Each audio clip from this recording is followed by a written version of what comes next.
Hi, I'm Tamika Hanna. And I'm Shahid Mustafa. And we are Black English Vernacular on 101.5 KTAL-FM every Monday from 9:30 to 10:30 p.m. Yeah. Yes. Yeah, so it's hot. It's hot. What is it today? It's 90. It's hot. It's 99. What's the matter anymore? Super hot. Super hot. Maximum hot. Maybe not maximum, but, we've been dealing with triple digits or very close to triple digits now for about 10 days, I feel like. It's been triple digits. It says 99 right now, but again, triple digits for 10 days? Yeah. At least. And it's interesting. One day I got in the car and it read out that it was 117. And I was like, what? But maybe it's because the car is black. Like I had to sit there for a minute because like 117 can't be. And it eventually found its way down to reasonable 105. Or I guess more realistic 105. And I was like, is that because I'm moving and the car's not hot? But in either case, we've been dealing with some heat. And,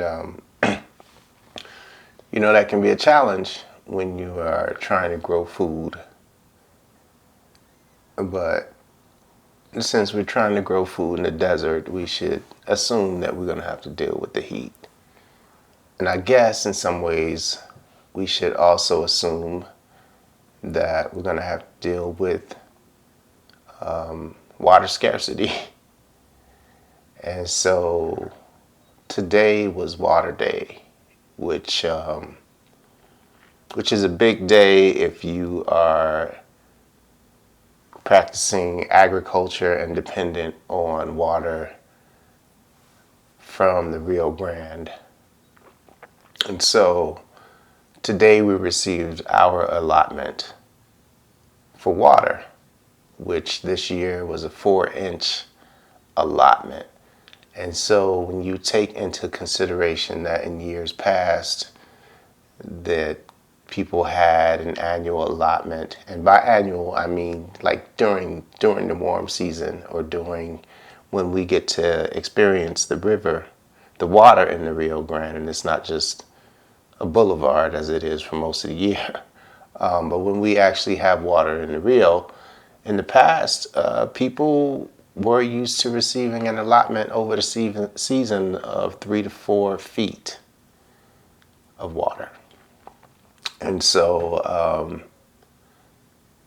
to be limited to 4 inches for the season, this is not like 4 inches and then you get another 4 inches every time. This is it. Like, this is the water that's being allotted.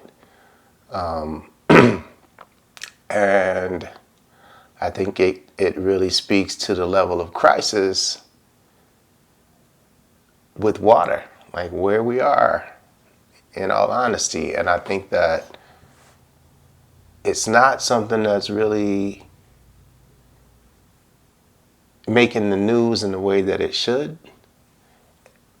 And when it makes the news, it makes it in these ways that I think people are confused about what we're really dealing with. So, watering day. I mean, the experience is, so we generally use drip irrigation or very controlled flood irrigation, which is, we have a discharge pipe which allows us to manage the water in a way where we can kind of almost gauge, to the minute how long we need to run the water, or we can at least see it. Like we can see how far the water has gone down the rows, where it is in the embankment, and know when to turn it off. It's a whole different story when you are opening those floodgates, literally, like another word that you use but don't necessarily experience. Well, we opened some floodgates today. And that required a lot of stewardship, a lot of management, running around with a spade. I mean, we watered we watered 4 acres, a little over 4 acres actually total. 1 acre was a pecan orchard, which was not as challenging to manage. But the vegetable crop acres, you really have to be on top of your embankments and your dams and your water flow. You can't, the pressure is what it is. You can somewhat limit, but once you open that floodgate, that's it. It's you literally running down the road to make sure that the integrity of your beds are strong enough to hold and contain that water, that your back end didn't breach and you end up with water all over the place that you didn't want. At first, you don't want to waste it because you do only have a limited amount, but also because it becomes a mess. And you got yourself and the goats and everybody else, in 4 inches of water. Nobody likes that, or more. But part of that experience was really just thinking about it, the entire time, how important this resource is, how powerful it is, and how necessary it is for us to live and survive in this environment. And considering the level of scarcity, how little people are actually aware of what is going on with water right now. And there's so much going on with water right now. I was out there, of course, today, with a video camera, wanting to see this water. Didn't quite know what to think when you shared with me that it was watering day. Like, I'm not sure, but then you expressed that it was a day. So literally watering day. That's it. No more after today. And then, that's when I was like, that's odd. It feels like if the Rio is opening up, you would have more days, But then you explained it a little to me, and I just in seeing you out there, I see the importance of it. So it was when the pecan orchard was being watered first, and there was so the floodgates to the vegetable crops weren't open yet. And so I saw that there was, where you would open the gates, I saw that some water was coming through, right? And so I was over there capturing the water opening up to the pecan orchard, and then I saw you when water was coming to the vegetable crop, and it wasn't the vegetable crop's turn yet, but yet some water was coming through. I saw you hurry up and grab a spade and make a way so they could reach your rows sooner. And I was like, oh. Yeah, I had to divert it because there was a breach. One of the gates must have been, these are just, metal plates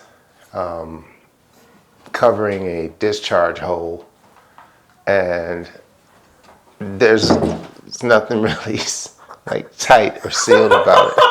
I'm sorry. I'm sorry. We have an audience of kittens who have decided to wake up from their nap and be a part of the show. But anyway, I think they're surprised too. So yeah, so you were trying to so there was a breach with the floodgate part. Right, there was a breach, and And yeah, so some water came through, and so I had to divert it real quick into one of the areas where we actually wanted water. Otherwise, I was going to be just working in mud, in a matter of minutes. And it was just so fast because it always looks manageable at first because you just get like a little trickle, and I learned from the past of thinking that it would be okay and finding out that it wasn't. And so, yeah, that's when I had to sort of create another diversion. But it went well. I mean, and we really needed that. So what you said in that it was watering day, historically, traditionally, there were multiple watering days throughout the season. And so people were able to use the water from the Rio Grande for agricultural purposes. And that's something that created in this valley a cultural existence of agriculture. Like the water was a part of the life in this valley. And when the water got dammed up at Caballo, that really changed not necessarily the culture, but the way that culture existed. And so people became way more dependent on groundwater, using water from wells. And I think that was stark. I think people, especially when you look at, I mean, many of us have seen like what happens when the pecan orchards water. I mean, people are often taken aback with how much water they see coming out of, not coming out of the sky and not coming out of the river, but coming out of the ground, which is almost like coming out of nowhere, for a lot of people. And how much is being used to flood the orchards, right? And that used to happen on occasion, when there wasn't going to be water from the river and pecan producers had to continue to maintain the moisture in their soil. Not just pecans, I mean alfalfa, onions, any crop, was dependent on the use of groundwater as a supplement. But now we are literally at the point where groundwater is the main source for agricultural production in this valley. And the river water is a supplement. And there's a couple reasons why. With everybody being so dependent on the water coming out of the ground, the water table begins to get lower and lower. And the lower that water table gets, the more minerals people are extracting and basically using to irrigate crops. That's a really hard thing to do because plants don't like a lot of salt, but that's what we're ending up with. And this is the first year that I've seen in a physical and visible way the level of salts that are in the groundwater right now. And it was different when I was doing some work in El Paso or Socorro. I used to see that all the time, and it was kind of normal. This year is the first time where I've looked at my beds and they've had that white crust on them that I hadn't really seen at this level, at least this early. I mean, it's only June, right? And so usually that would be from a series of watering from a well. But in all honesty, I've never been this dependent on a well for irrigation. I've always had some access to water from the river. And if I was using well water, it was from a well that was close enough to the riverbed where I wasn't affected with the high salts. So the combination of the lack of snowmelt to recharge the river and the infrequency of river flow has really created a crisis in this area of not just water suitable for agriculture, but I'm concerned that our groundwater becomes less and less potable water, less and less water that we can just use on a daily basis. I mean, I think people can see it on their faucets. They see the mineral buildup. I think most of us have that. And we talk about, oh, this is hard water, add some water softeners. That only goes so far, because that same water also returns back to our watershed bioaccumulated, right? So one of the solutions that we're applying is, we're doing a system where we're going to be adding some hydrogen to our system. And what that does is that allows the plant roots, the hydrogen allows the plant roots to deal with some of the stress that the salts create around the plant roots, so they don't sort of go into drought. Like what happens when there's a lot of salt around your plant roots is the plant is kind of confused and thinks like, maybe this is a drought and I need to go dormant. Maybe I'm not going to get enough water, even though it's surrounded by water, but it's surrounded by high mineral and high salt water. So adding some curative that's hydrogen based, or it's like a hydrogen peroxide, and it's still suitable for organic application, but that's also got its limits, right? Anytime you're adding to it, there's still an evaporative process. So whatever is left behind after evaporation is then what you have in your soil. And so consequently, not just our water is salty, but our soil is salty from years of using high saline or high mineral water. And so this is, for a producer who's actually trying to grow food that the community can eat and not just a commodity that's being sold to someone else, or even a food that's going to California and making its way back. That's challenging. It's challenging. And one of the perceptions that people have had for a long time is that, well, we just, we need to stop using so much water in pecans or in agriculture. Because that's sort of like it's where people can see it. It's where people can see the water disappearing, right? And so that's become sort of an easy target. In fact, that is, in order for New Mexico to abide by the agreement that it has now accepted with Texas to deliver more water, more acre feet of water, that's the place that the Office of State Engineers or the state is sort of looking to recover enough water or to release enough water to Texas by not making it available to agriculture through different programs. So that's part of the reason why we only got 4 inches. Correct. Yeah, and this has been happening over the years. This isn't really new. Partly because there hasn't been a lot of snow, and so there's less water available statewide. Okay.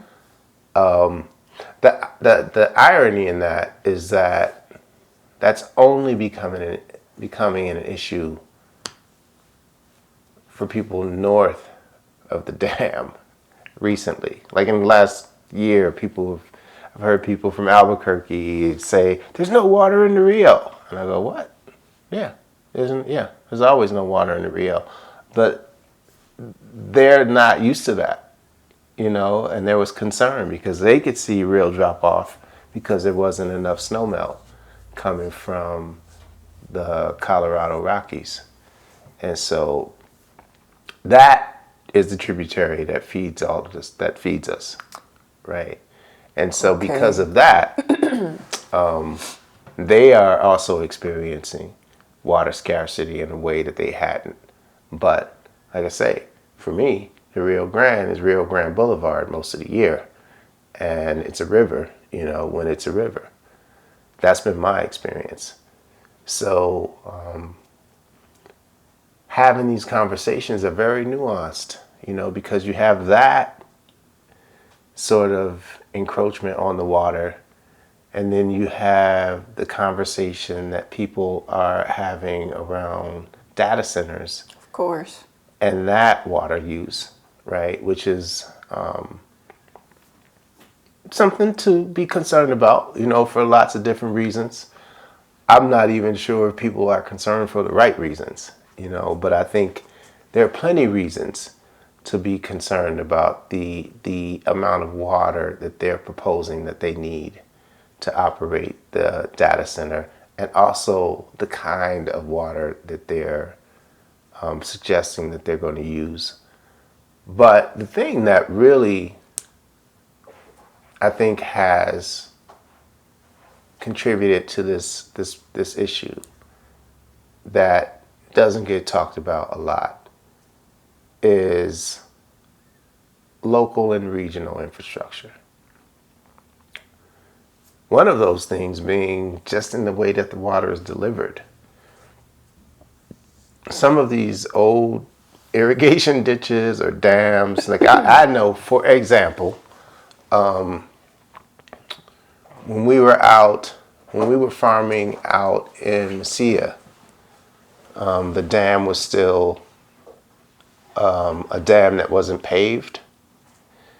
And gophers used to create these water tunnels leading from the dam to people's property, to the point where when the water did come through the dam, it created these sinks. Like the water literally, like people had to bring in soil to replace or to fill in the hole that was created by these gophers and this water.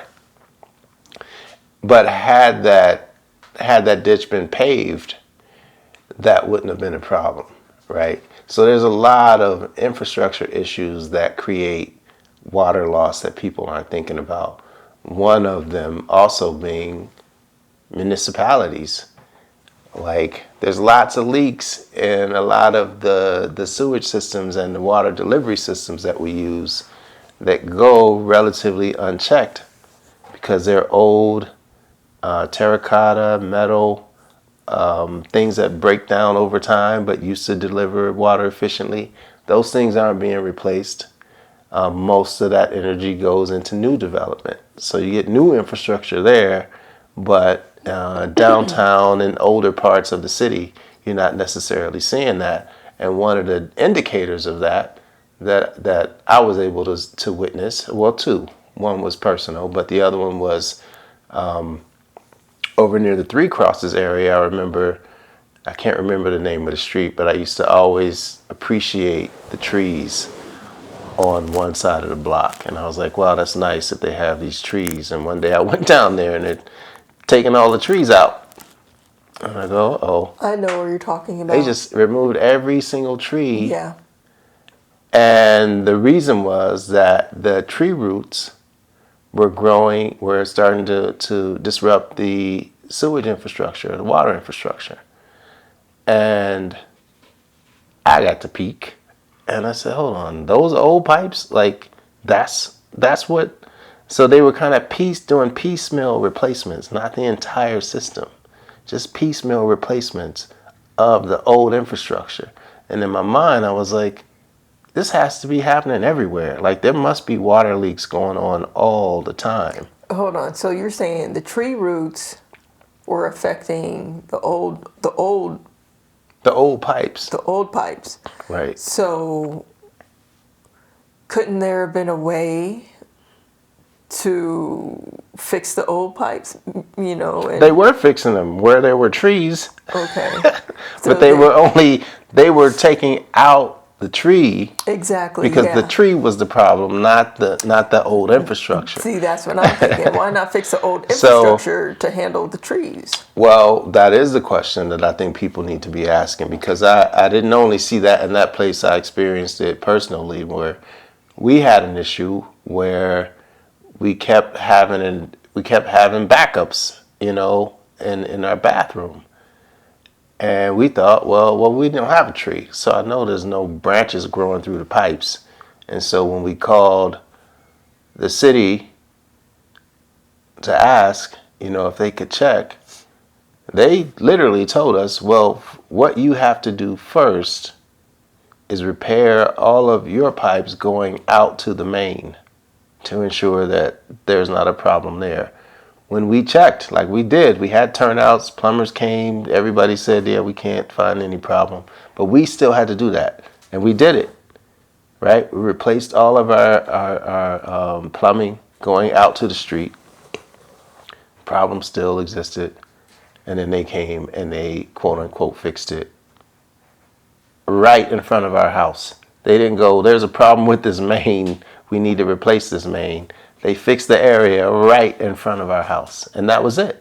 And I was thinking, is this how this happens? Like they're doing this piecemeal, right? They're kind of like fixing it where there's a problem, but probably there's a problem throughout the city with this old infrastructure. I believe so, because of the challenges I used to have in my old, or where I used to live, which was downtown area, and me and all my neighbors and landlords, did what they could, but they're like, yeah, this is way above us. This is a city problem, and knew someone who moved close to downtown also phoned me one time. Is this a problem? It was a city problem. I'm like, yeah, that's bigger than us, and and yeah, they have to take care of it. The city does. I think there was a couple of months ago, and maybe not even a couple months ago. Remember when there was a very heavy rain? Or whenever actually there's a heavier rain, where it rains more than a couple minutes, and the streets flood quick. Yeah, well, to me, that was from the very first time. When I moved here in 2006, I got to experience the monsoon season. And so it rained a lot, like heavy. And I would always see this flooding.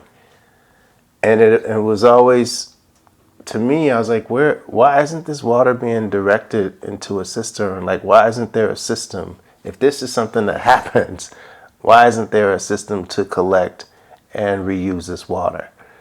And then after that, I think maybe, and that was in 2006, maybe I've experienced two more. 20 years later. 20 years later. Okay. And but not to that level. Like I haven't experienced another monsoon like that. And that was the time, like it was flooding. It was flooding here. It was flooding in El Paso. I remember this being the case. And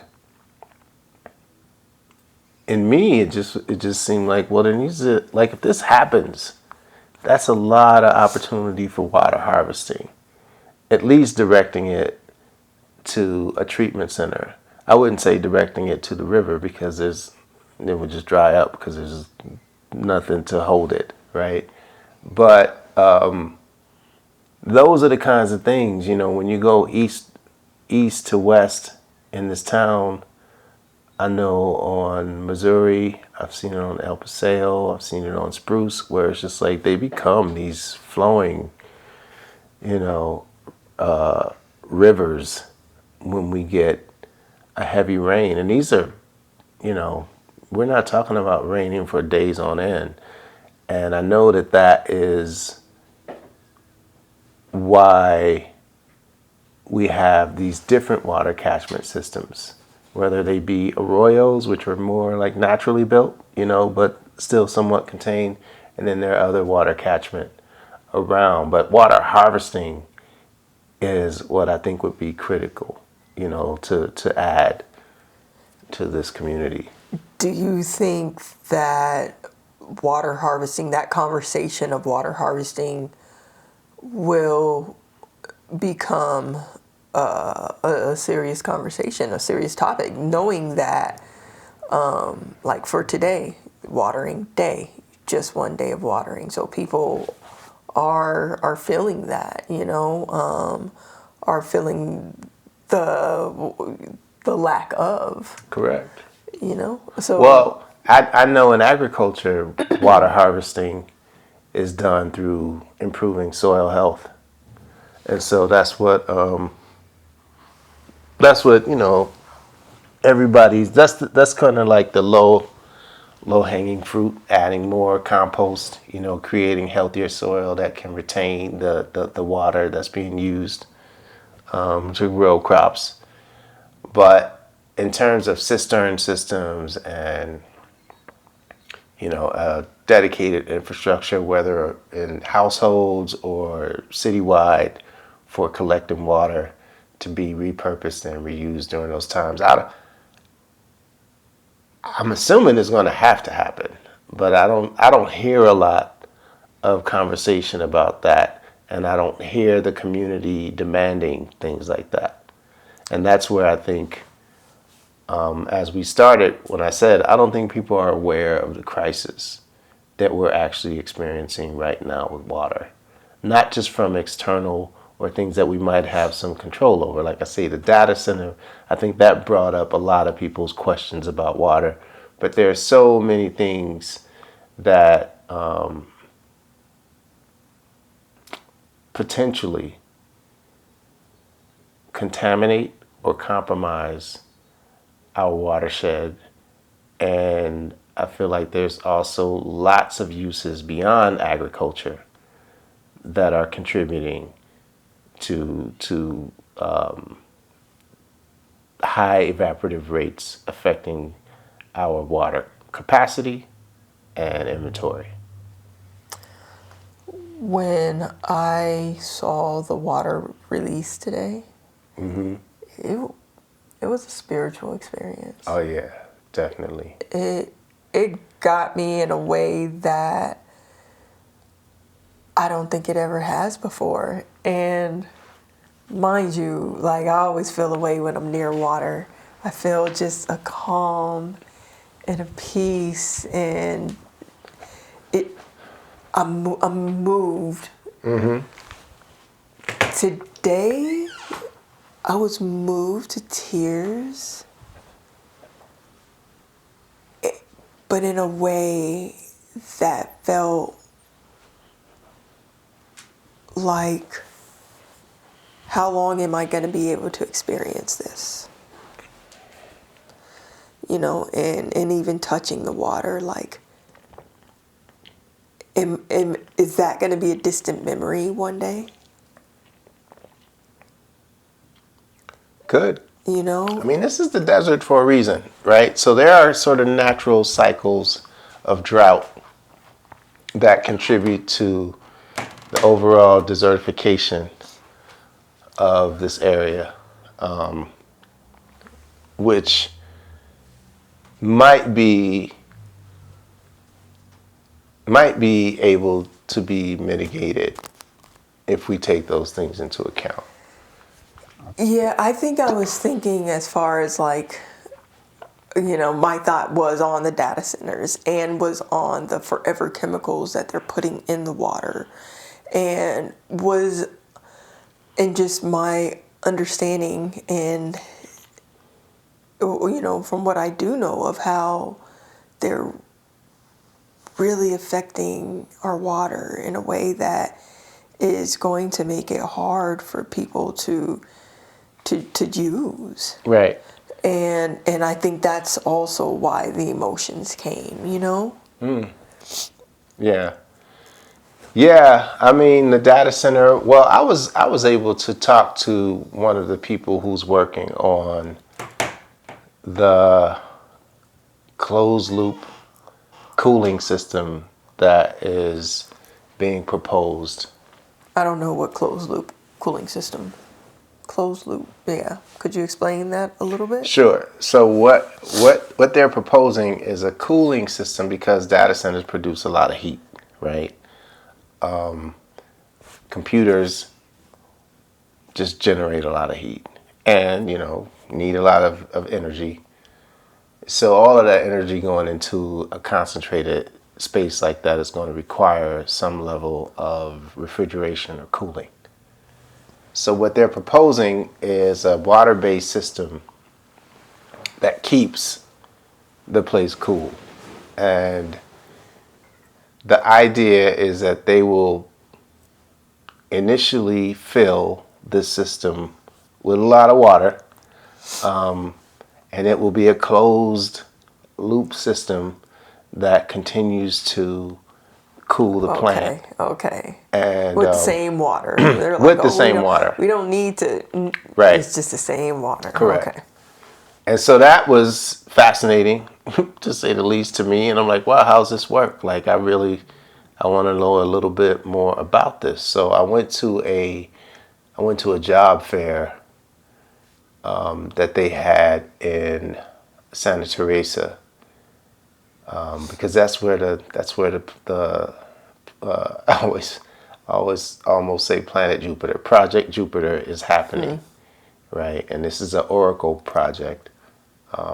Larry Ellison, who also owns TikTok, right, and CBS. Just so everybody knows, that's the level of integrity that owns this project. So I went to ask the person that I was told would be the person to ask about this system. And what that person shared with me was that, to put it, I had on my overalls and my little farmer hat, looking kind of hayseedy. So I was just asking, like, explain this system to me, in simple terms.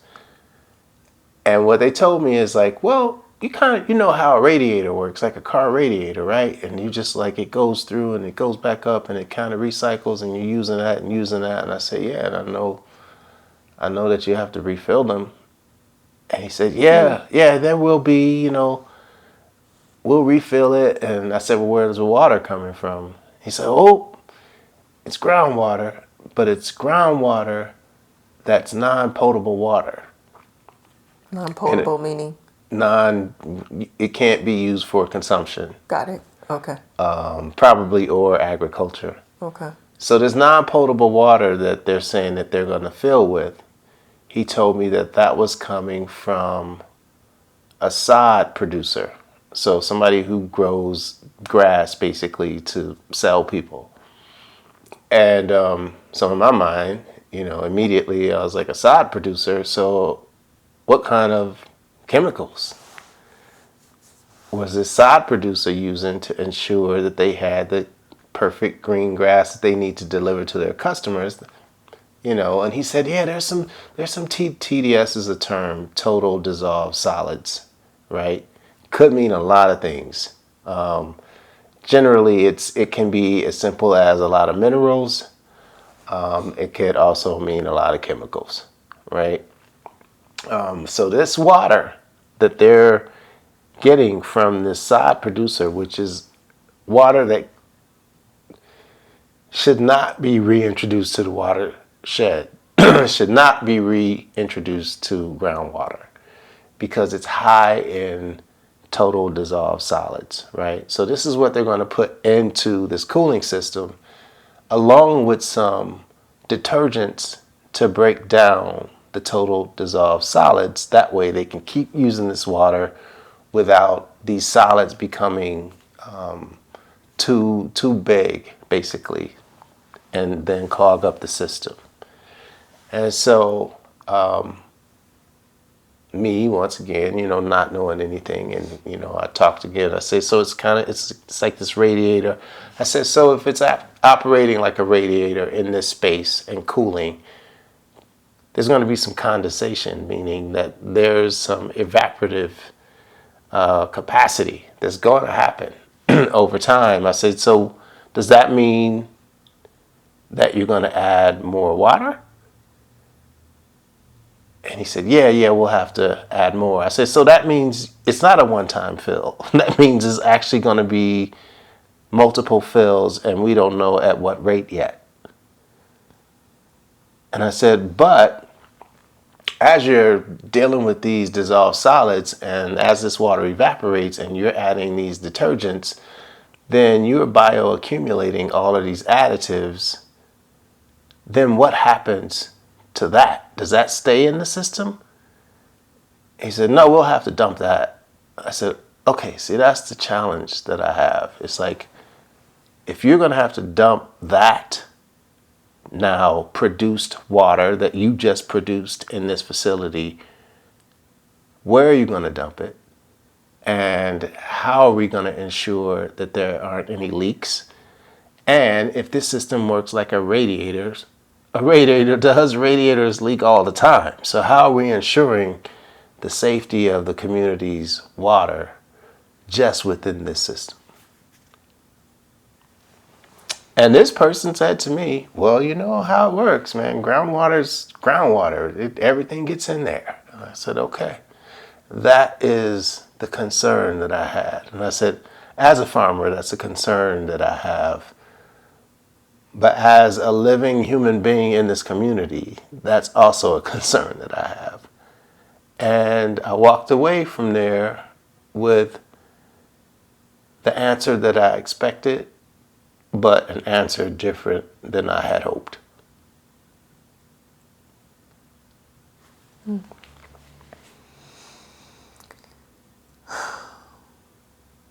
Watering day. It's watering day. Remember, it's watering day. It is watering day. Wow. And a lot of people, okay, there's another tradition associated with watering day. Yeah. That I learned about. Okay. Usually, a watering day, depending on who you are, is usually celebrated with a 6, 12, 18, or 24 pack of Bud Light. Oh my goodness. Really? There's some watering. That's another part of watering day. You know. So after being out there today, I was like, oh, this was a lot. I definitely, yes, I will make this an absolute tradition as well. But you know, hearing you talk about it honestly made me want to travel around and see other farmers and producers and how they're moving through watering day. It feels like, yeah, if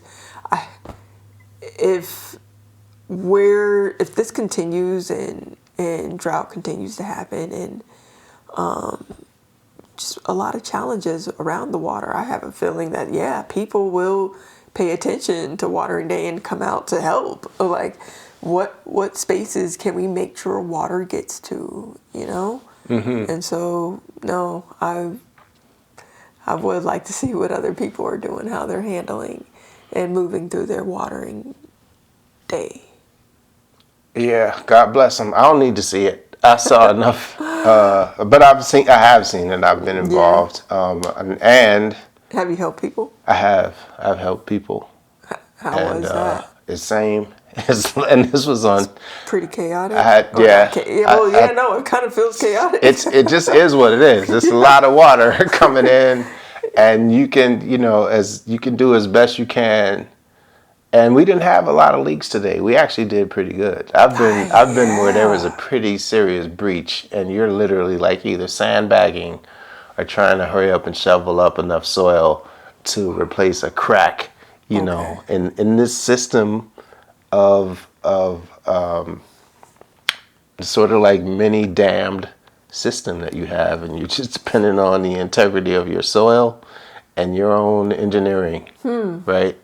And so, because there was different levels, if you notice, like there was one, the first section I was not as concerned about because where the I watermelons and corn. Correct, because those have really deep furrows, and so I was like, all right, if there's an issue, I can manage it. As we moved away to the lower sections where the squash, those can be washed out. Like if you're not careful, you end up losing all your furrows, and then that can expose, if you have plants in the ground, it will expose the roots and they'll just dry out. And interesting, because I was like, oh, it's covering quite a bit more space over where the zucchinis, and you're right, the squash were. But also, you were moving really fast to harvest the zucchinis. Yeah, and water's coming. And I was harvesting zucchini as the water was coming down the road, because I noticed, like, with zucchini, that's something that you notice every day. It's like, hey, there was no zucchini there 2 days ago. Now I better harvest this zucchini, or else it's going to be the size of my leg, in 2 days. And so, I just happened to notice that while watering, like, the water hasn't reached, let me harvest. And in that row and a half, I got 35 pounds of zucchini out there. Yeah, that was a lot. And what about, yeah, because I was like, is he harvesting right now? And then I was like, oh, he's harvesting fast. Yeah, and they were apparent. It wasn't hard to find them, and so that's kind of the thing about that crop. And squash bugs, of course, like I got to see how many, they show up, like those stink bugs, squash bugs, whatever you call them, they show up for the zucchini. And they show up at every stage. And I have to say, there was some level of satisfaction knowing that some of those guys were going to be drowned. Yeah. But not enough. They'll be like, this is gonna be. Because I think they actually float. They just kind of float, like, hey man, just hang, just surf this a little bit. We'll be right back over here in a couple hours. Yeah, but we've also had the benefit of some new members to the community over there, which are the toads, and they enjoy them some squash bugs, some adolescent ones. Oh God! Nobody really likes the adults. They're hard to look at. They're hard to just they get squashed quite a bit. This thing about squash bugs, they're trying not to get squashed.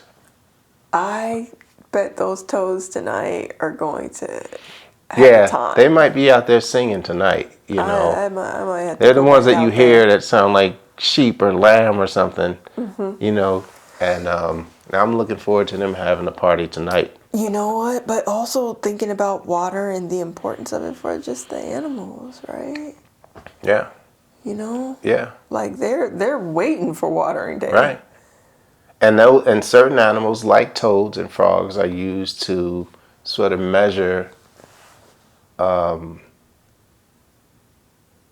viability for life, for human life in regions. Like if they can't make it, we can't make it. So I'm happy to see them, and when people are helping, people are always really fascinated with the toads, because the toads will pop out from underneath the bed of weeds. And some people, for whatever reason, want to move them. Like, no, leave that toad there. I don't know why you feel like you know better where that toad should live. You are in his neighborhood, passing through. Ask permission. Leave that guy alone. You're on his front porch. He's not on yours, right? But I see more of them around now, and so that's a good sign. Probably because we've been irrigating, and because they knew squash season was coming, and they like it, and so it's one of my new favorite co-workers is the Couch's spadefoot toad. Okay, well hold on, what is it? Couch's spadefoot toad. Couch's spadefoot toad. Yeah. Any other new companions? Any new? Oh, plenty. A lot of long. With the water. Yeah. Have you seen that long whiptail lizard? Yes. Do you see how much weight he seems to be gaining? Oh, hold on. I see several of them. Maybe it's not. There's one I see all the time. Okay. That I nickname him Fat Boy Slim, but he kind of stops, like, and looks at me, and I'm like, hey, and he seems to be coming out of the squash bed, so I guess he might be Really? helping Okay, out no, I haven't with seen some him of over those there. toads too. And I'm always like, be careful, man. You're getting a little girthy. Things can see you Oh, from wow. further away. If I can see you like this all the time, I can imagine these hawks and owls and everybody else can probably see you even better. So, keep it moving. I need you, I need what you're adding Yeah. or what you're subtracting. You know. But yeah, there's lots of life out there. I mean, the pollinators are going crazy. The bees are showing up. Like all of that stuff, that environment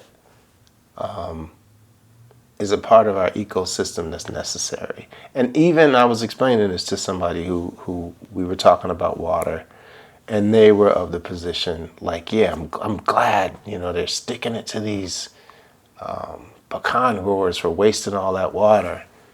And and I said, yeah, I used to think like that. Okay. I used to think like that until I started to be more involved in the agricultural community and have a little more nuanced understanding of what's going on. On the one hand, I get it. People see pecans, they see chili, they see onions, and they don't see how those things really, in a quantifiable way, return value to the community, right? Because those things generally, as much as they talk about those being traditions here, we don't eat all of that stuff. The majority of people who eat that stuff might not even be in this country, especially when it comes to pecans. So there's I think, a little bit of resentment, as we talk about water. And people have seen this flooding, and they know we're in the desert, and they know there's a high evaporative rate. There's a tendency, I think, to look at that as the main culprit. And I get it, because they do. Alfalfa, like these things take a lot of water, right? And I had to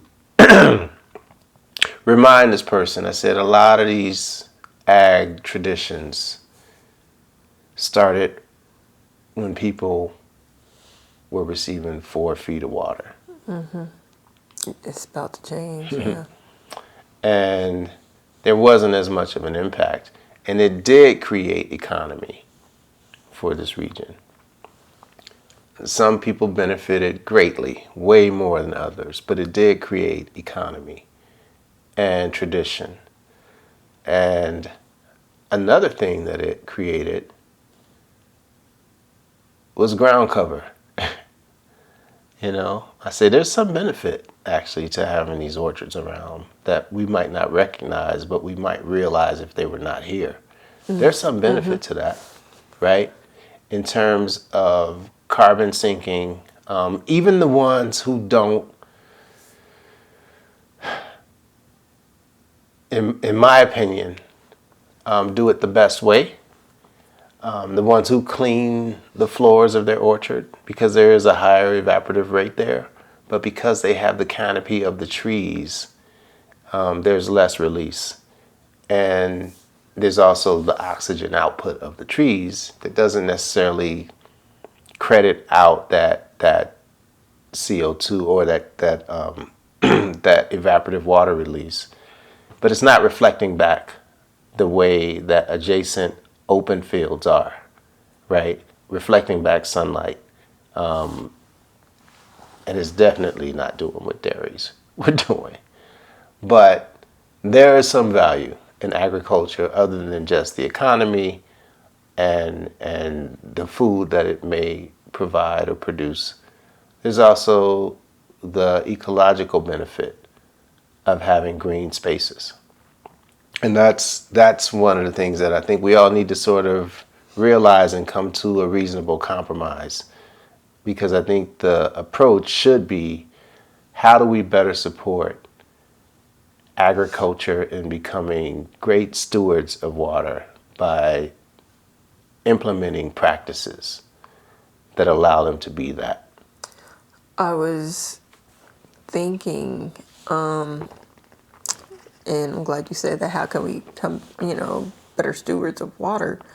And so I thought about how, and you know of a pecan, or where there's pecans growing, and they're using regenerative methods Yes. to grow them. Absolutely. So On a 135-acre pecan orchard, they have a water treatment system. They use sprinklers, and they're seeing increased yields. And they use cover crops. They use animal herding. All of the things, they're doing it right there in Mesquite, and they're doing it as a demonstration, and they're consulting with other farmers. So those things are happening, and those are mostly incentivized because they're seeing increased yields, right? So I always knew that. Like, if you can show how you could actually make more money doing it this way, you're more likely to attract the larger scale producers to these systems. I would love to see a combination of legislation and incentive to support better infrastructure. Because we're not getting ready to see everybody just disappear and stop using water. Like, that's not going to happen, right? These orchards are not going to do that. These producers who are still living off of it, that's it. Like, they've invested in that. That's their asset. So it's not realistic to expect that for the common good, people are just going to stop, right? But I think it makes sense to start having these conversations in a meaningful way and sort of separate of the politics, which is hard because the politics get in here and it just gets ugly. And you want to take a side, and you see some of the players and you know what they're doing in other spaces. And so all of these things become sort of entangled, right? We have to sort of dissect that, I think, when it comes down to this water issue, because it's once again an environmental issue contributing to the overall crisis of our ecology that we don't have time to play politics with. When I came home from the farm and did a little cleaning, actually I had to water some plants that were really, really asking for some relief. And I just found myself really thinking about that also. Like, making sure I'm using all of it correctly. Just being really conscientious about that. And if anything, I think that's what, when more people understand and see what's happening on watering day, I have a feeling that will be something that people take with them too. Like, oh yeah, how are we using water correctly? Are you suggesting like a watering day, volunteer day? Yes. Shit. Well, if they know what they're doing. Otherwise, everybody's swimming. Yeah. So, well, anyway, another episode Yes. of Black English Vernacular.